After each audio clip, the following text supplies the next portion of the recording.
One day, George the Steamroller was waiting for Percy to take him to a new workplace. George was being rude to Rheneas and Skarloey. "You're just worn-out wheels on worn-out rails." "You need rocks for your roads," replied Skarloey, "and we're helping you." "I need to flatten little engines in the scrapyards," retorted George. Then Percy arrived to take George away. He was still rebelling. "Railways are no good. Turn them into roads." The little engines were pleased to see him go. George grumbled all the way to the old branch line. He was going to turn it into a road. When they arrived, George was rude again. "Bumpy ride on rotten rails. I'm glad it's over." "So am I," said Percy. "Ha!" huffed George. Percy was still fuming when he met Thomas. "What's up, Percy?" "It's George. He makes me feel down." "Just ignore him," puffed Thomas. George was now enjoying himself. "Ripping up rails," he chortled. "What a life!" "What do you think of this, Thomas?" Thomas took no notice. George felt insulted. "You're a useless blue puffball." But Thomas didn't hear. "I'll show him who's boss." At last, the workmen reached the level crossing. "What shall we do here?" "Tear it up, tarmac it," said George.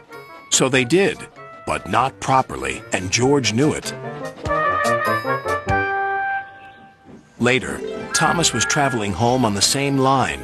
He was pulling freight cars filled with vegetables. The signalman had forgotten to warn his driver about the crossing. "That's nice. We don't need to stop," said Thomas happily. "Yes, we do," called his driver. But it was too late.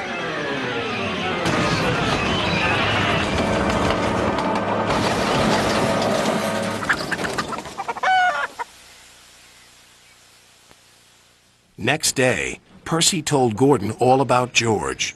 "Huh!" snorted Gordon. "You're just a small engine. That's why he's rude to you. He wouldn't dare cause me any trouble."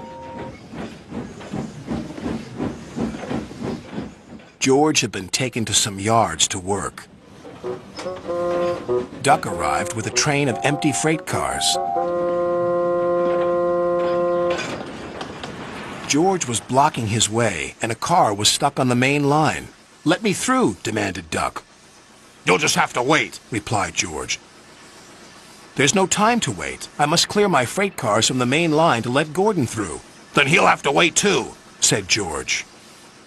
Duck's driver went to complain to the station master, but the signalman had set the signal to allow Gordon to speed through.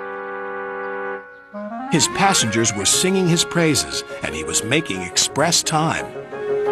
"I'm the greatest! Just watch me fly by!" He whistled long and loud as he approached the station. Suddenly, he saw a freight car on the line ahead. "Get out of my way!" But the freight car wouldn't move until Gordon forced it